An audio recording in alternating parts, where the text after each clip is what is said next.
প্রতিটা চাকরিজীবী মানুষের ক্ষেত্রে মাসের ফার্স্ট উইকটা একটা খুশির সময়। কেন? কারণ এই সময় ব্যাংক থেকে তাদের ফোনে একটা মেসেজ আসে, যেটাতে বলা হয় আপনার স্যালারি আপনার অ্যাকাউন্টে ঢুকেছে। এই মেসেজটা দেখে এরপর সবাই প্ল্যানিং করা শুরু করে দেয়। কেউ ফাইন্যান্সিয়াল প্ল্যানিং করে, কেউ বলে এই মাস থেকে বাজেটিং করে চলবো, কেউ বলে 1 টাকাও আজে বাজে খরচ করবো না, আরও কত স্বপ্ন। কিন্তু তারপরে কি হয় আসলে? মাস শেষে সেই ক্লাসিক সমস্যা, আবার সেই ক্লাসিক প্রশ্ন, কি ভাই আমার পুরো মাসের স্যালারিটা আসলে গেল কোথায়? এই সব কথা যদি আপনার সাথে মিলে যায়, তাহলে বিশ্বাস করেন এই পুরো সাইকেলে আপনি একা না। আমাদের ইনভেস্টালয় টিম প্রতি মাসে ফাইন্যান্সিয়াল এডুকেশন নিয়ে অনেক মানুষের সাথে কথা বলে। আমরা যেটা দেখলাম, মানুষ অনেক হইলেও সবার সমস্যা ওই একই জায়গায়, ভাই কোনোভাবেই স্যালারি ম্যানেজ করতে পারতেছি না, তাই মাস শেষে ইনভেস্টমেন্টটা হচ্ছে না, সেভিংসও হচ্ছে না। এখানে দোষটা আসলে মানুষের না, দোষটা আসলে শিক্ষার।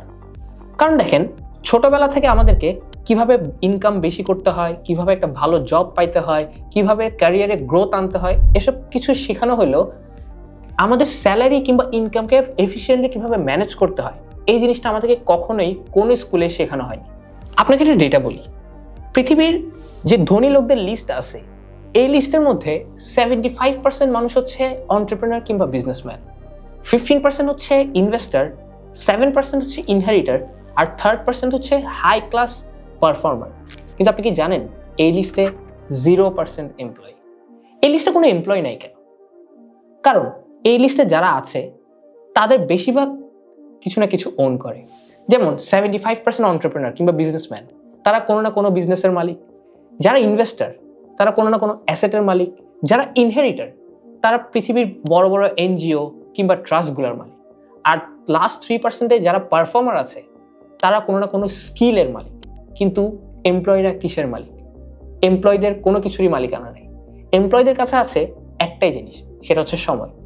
যতদিন পর্যন্ত আমরা সময়কে ট্রেড করতে পারি, ততদিন আমাদের চাকরি থাকে, ততদিন আমরা ইনকাম করতে পারি। কিন্তু সমস্যা হচ্ছে, একটা এমপ্লয়ির ফিক্সড ইনকাম দিয়ে কখনোই ফাইন্যান্সিয়াল ফ্রিডম অ্যাচিভ করা সম্ভব না, আনলেস এই ইনকামটাকে আপনি এফিশিয়েন্টলি ম্যানেজ করতে পারতেছেন। তার মানে আপনিও যদি একজন এমপ্লয়ি হন, মানে আমার মতো, তাহলে আপনি এতক্ষণে বুঝেই গেছেন যে salary management is the ultimate game, ultimate road to financial freedom. So আমাদের আজকের ভিডিওতে আমি আপনাদের সাথে এমন একটা টেকনিক ডিসকাস করব, যেই টেকনিকটা ইউজ করলে আপনি হয়তো আপনার স্যালারি এফিশিয়েন্টলি ম্যানেজ করতে পারবেন, মানি ম্যানেজমেন্টের যে সমস্যা আপনি এখন ভুগতেছেন সেটার সলিউশনও পাবেন, এবং আপনার ফাইন্যান্সিয়াল ফ্রিডমের রোডটাও আরও অনেক ইজি হয়ে যাবে। আর এই সিস্টেমটার নাম হচ্ছে GSNR সিস্টেম। সো চলেন আর দেরি না করে লেটস স্টার্ট।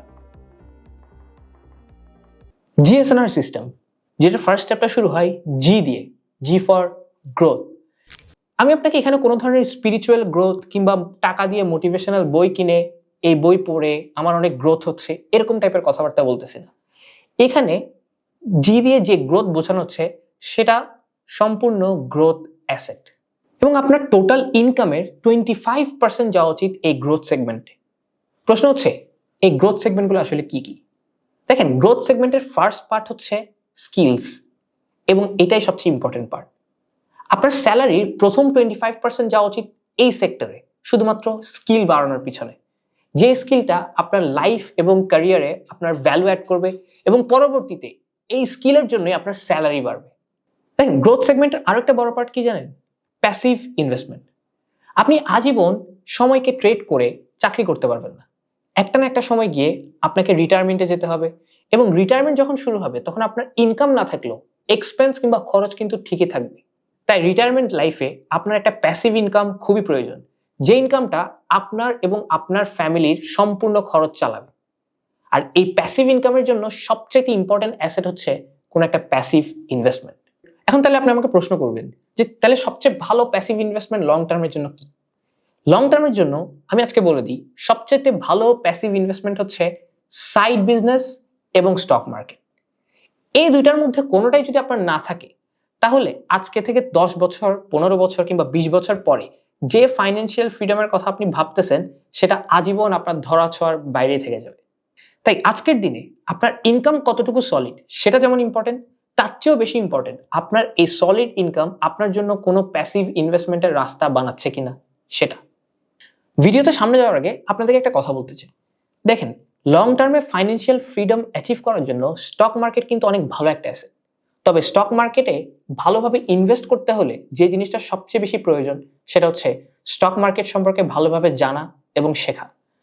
আর্টিস্টদের ভাষায় একটা কথা আছে, every art starts with learning. দেখেন, স্টক মার্কেটে 90% মানুষ লস করে একটা মাত্র কারণ তারা কোনোদিন স্টক মার্কেট সম্পর্কে ভালোভাবে শেখে নাই, স্টক মার্কেট কিভাবে কাজ করে সে আইডিয়া তাদের নাই। তাই আপনারও যদি স্টক মার্কেট ইনভেস্টমেন্ট সম্পর্কে ডিটেলস শেখার ইচ্ছা থাকে তাহলে ইনভেস্টালয়ের লাইভ মার্কেট মাস্টার্স কোহর্টটা আপনার জন্য একটা কমপ্লিট সলিউশন হতে পারে। এই কোহর্টে 30 জন স্টুডেন্টকে স্টক মার্কেটের ভ্যালুয়েশন, স্টক মার্কেটের অ্যানালাইসিস, ডিটেলস শেখানো হবে লাইভে। কোর্সের বাকি ইনফরমেশন এই ভিডিওর ডেসক্রিপশন এবং পিন কমেন্টে আপনি পেয়ে যাবেন। Be sure to check it. এখন আসি আমাদের এই জিএসএনআর সিস্টেমের সেকেন্ড স্টেপটাতে, এস দিয়ে স্টেবিলিটি। দেখেন, আপনার জীবনে ফাইন্যান্সিয়াল ফ্রিডম আসবে কি আসবে না সেটা হয়তো সময় বলে দিবে, কিন্তু আপনার জীবনে যে জিনিসটা গ্যারান্টিড আসবে সেটা হচ্ছে একটা ফাইন্যান্সিয়াল ক্রাইসিস। আমরা সবাই আমাদের জীবনে কোনো না কোনো সময় একটা ফাইন্যান্সিয়াল ক্রাইসিসে পড়ছি। স্টুডেন্ট থেকে উদ্যোক্তা, চাকরিজীবী থেকে শুরু করে ব্যবসায়ী, সবার জীবনেই ফাইন্যান্সিয়াল ক্রাইসিস একটা ডেঞ্জারাস রকমের ইফেক্ট ফেলে।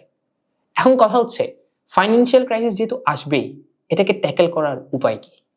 এটাকে ট্যাকেল করার উপায় একটাই, স্টেবিলিটি ফান্ড। আপনার টোটাল ইনকামের 25% কন্ট্রিবিউশন গ্রোথ সেগমেন্টে যাওয়ার পরে নেক্সট যে 15% আপনাকে দিতে হবে সেটা হচ্ছে একটা স্টেবিলিটি ফান্ড বানানোর পেছনে। আপনার ফাইন্যান্সিয়াল ক্রাইসিস আপনি কত সহজে এবং কত তাড়াতাড়ি কাটায় উঠতে পারতেছেন সেটা সম্পূর্ণরূপে ডিপেন্ড করবে আপনার স্টেবিলিটি ফান্ড কত বড় সেটার উপর। যেমন ধরেন, আপনার মাসিক খরচ 50,000 টাকা। এই 50,000 টাকা না হলে আপনার কোনোভাবেই চলবে না। তাহলে আপনার ফাইন্যান্সিয়াল স্টেবিলিটি ফান্ডের সাইজ কত হওয়া উচিত? 50,000 গুণ 6 মাস আসবে 3 লাখ টাকা। তার মানে আপনার মাস পার করতে যদি অ্যাটলিস্ট 50,000 টাকা লাগে, তাহলে আপনার উচিত এখন থেকেই আপনার ইনকামের 50% দিয়ে এই 3 লাখ টাকার স্টেবিলিটি ফান্ডটা রেডি করা।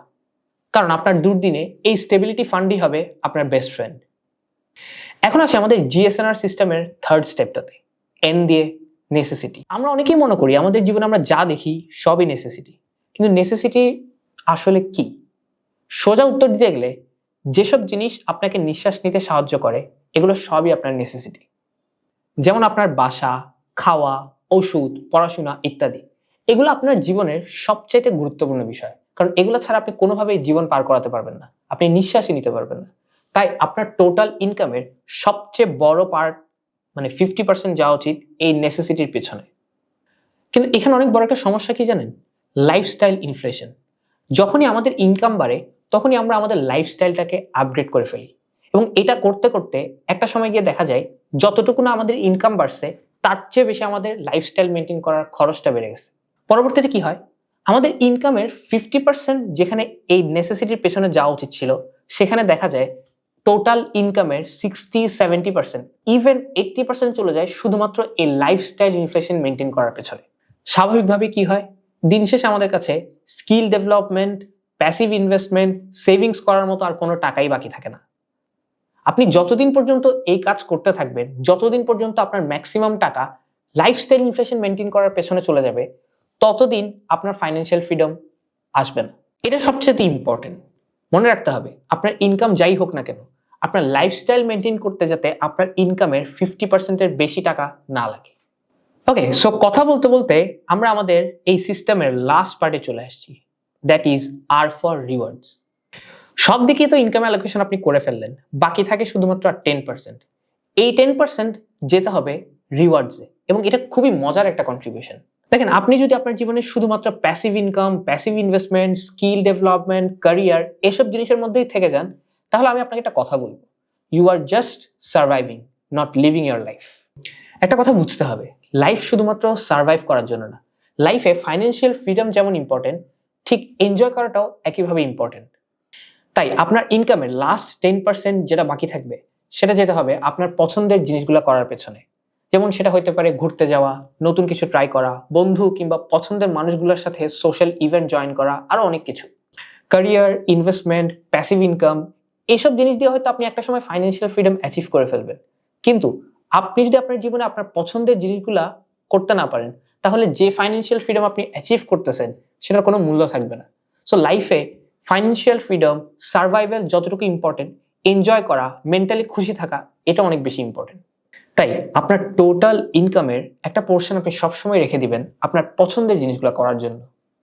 সো এটাই ছিল আমাদের আজকের ভিডিও। এই পুরো জিএসএনআর সিস্টেমটা যদি আপনি বুঝে থাকেন এবং এই সিস্টেম অনুযায়ী আপনি যদি আপনার প্রতি মাসের ইনকামটা ঠিকমতো অ্যালোকেশন করতে পারেন, তাহলে আপনার জন্য একটা সময় গিয়ে ফাইন্যান্সিয়াল ফ্রিডম অনেক ইজি হয়ে যাবে।